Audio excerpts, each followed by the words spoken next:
Hello, coaches. I'll say good day because I'm not sure when you'll get a chance to watch the homework videos. But yeah, this has definitely been a little bit of a challenge for me. I have learned that there are far more people out there giving advice than there is people seeking advice. But absolutely, what I ended up going for was a panel, and I will also upload the video. But I chose off of this panel the lady that's name is Michelle. And Michelle is representing a single young adult that is still living with her parents, but that also identifies as being independent. And how do you balance that? So in listening to the video, and I'm going to put it in my email as well, but her portion starts at like 15 minutes and 37 seconds in, and it ends at 23 minutes and 54 seconds. So just for a reference of that. But again, her name was Michelle, and the panelists were asked a bunch of questions in series, and it was a variety of different women. And the reason why I chose her is I was listening to several and just asking the Lord and seeking the Lord. And one of the things that really stuck out to me was that in her questions, she had already sought counseling.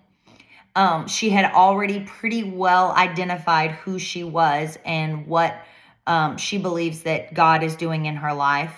And so therefore, I feel like she is now prepared and ready to move forward in life coaching, which is what I would present to her. So I'm just going to give you a little bit of what I picked up on as she was talking. So the first question was, how do you be an independent young adult and still live in the house with your parents? And the lady that was doing the interview asked that, and she said, you are an independent woman that makes your own decisions. And so her foundational rules, she says, in her house was respect and obey. And I noticed that she mentions that through her life, because of course she was born in this house and raised in this house, that there had been some dynamic changes.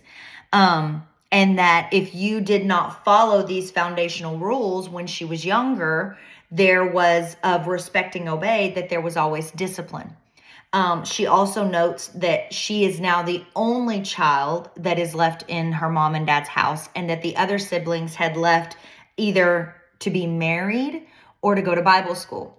So eventually, this led me to the understanding that this home that she was brought up in, there is a great, great call for accountability. And the reason why I say that is because she does not mention, when my other siblings moved out. She specifically says, well, they left because A, they're in Bible school, or B, they got married. So accountability is a big thing in this house, just from what I'm picking up on. And she also, in the process of describing this, she says that her and her father had a strange relationship, and that insecurity was rooted from that. Now, she does not go into any detail, and I've listened to the video from front to back, and no one mentions what specifically thing she's talking about.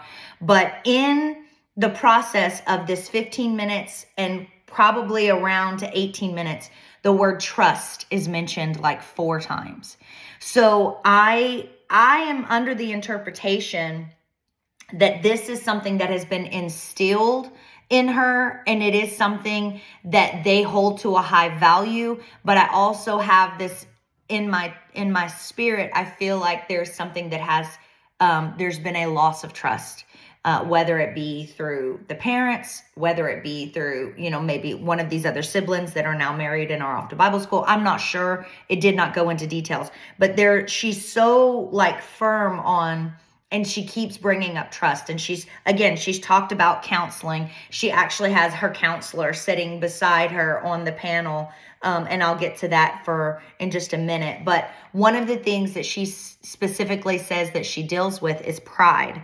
She says, I wrote, pride is noted from her, and she kind of deflects about the fact that she believes strongly about something. So she notices that pride is an issue, but she also says, yeah, but I just really, when I believe in something, I'm really strong, and pushing that thing forward. So I think convictions and beliefs is something that she's accidentally rolling over into pride, and not truly having trust in the Lord and having trust that no matter what we face and go through, God is enough to help us get through it. And then the second question she was asked was, can you make the first move as a single Christian woman? And I noticed a big shift in her demeanor. She kind of gets like chuckly and a little bit uncomfortable. And she was like, the person asking the questions like, can a Christian woman make the first move? And she was like, the first move for what? Like it totally, like, it was not in her mindset where they were going, even though she was the only single woman on the panel, which I find that odd. It seems like you would think that was coming, but she kind of just chuckles, and I noticed a demeanor shift. It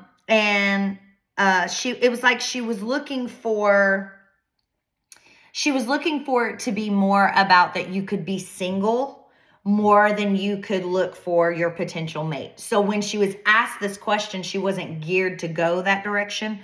And I think that's what kind of made her slip up a little bit. And it also could be the fact that she does not have no trust in a relationship for whatever reason that we would have to dig into further. Let's see, what else did I write here? She says that God's purpose is her top priority, and to not get married, but to glorify the life of God. So she's on this panel and she's asked a specific question about, can you make the first move? And immediately everything shifts. Like, she's very confident in what she's saying. And then she kind of, her appearance to me shifted. And let's see, she states she is called to love. So she began to say, when she's questioning things, she has to remind herself that she's a daughter of the King, but that she's called to love and that she's saved to serve. So I find it interesting that she chooses these particular words, called to love. So maybe it's the fact that she is still afraid to go ahead and move forward in her relationship status. And maybe she doesn't have the desire to. All of that, is her preference, and it's fine. I'm not against singleness at all, but I find it funny how her demeanor shifted. And then the last question that they asked her was what to do when waiting. And again, that's when she starts really hounding into, and she specifically says that she tells her small group that there is, if there was 2 weeks left of her life, she would not spend that 2 weeks searching for a husband. She would specifically want to fulfill the purpose of God in her life. So being that was her main focus, my analysis would be that for her to pursue her life and her calling, accountability is a big thing. And that me as a life coach for her could help her be accountable, but also be independent and out and away from her parents. Now, if it's a religious belief, there may be some things that, she desires to stay at home under her parents' roof as a single woman because of, her certain beliefs. But I would just have to, dig further into that, but that I would be willing to help her be accountable, to help her be someone that can help her build trust back into people. And that relationships, if that is something that she would desire, they're not all the same. And that when a relationship is founded on God, it can actually bring the wholeness and the completion to God's plan for her life. Then in a life coach is something that I can help her keep her values in check, and that help her set up a life plan that will help her be on her own and truly be independent. If there's any trust issues, that I would help her lean in and trust into God to keep her. The scripture that I would end my evaluation and presenting this to her would be Proverbs chapter 3. and it would be verses 5 and 6. So I'm going to read it. I have it on my phone, but I'm using my phone. So I'm going to read it out and closing out my evaluation. Proverbs chapter 3, verses 5 through 6. Trust in the Lord with all thine heart, and lean not unto thine own understanding. In all thy ways acknowledge him, and he shall direct thy paths. So that was just something that I would leave with her. And, I would invite her to just have faith and hope and trust in the Lord. And that if pursuing her calling in her life, the vision for her life, whether that be financially goals that we need to help set, or provision goals that provides her with an accountability and a team around her. If it be, because she mentioned being in group settings when you're single. So if she would need to have that set up so that she could continue to be accountable and build that trust with people and relationships, because you have to have relationships in this walk in life. God was never intended for us to be alone and my four and no more. We have to expand. We have to broaden. So that was my analysis. And thank you so much for your time. Have a blessed afternoon.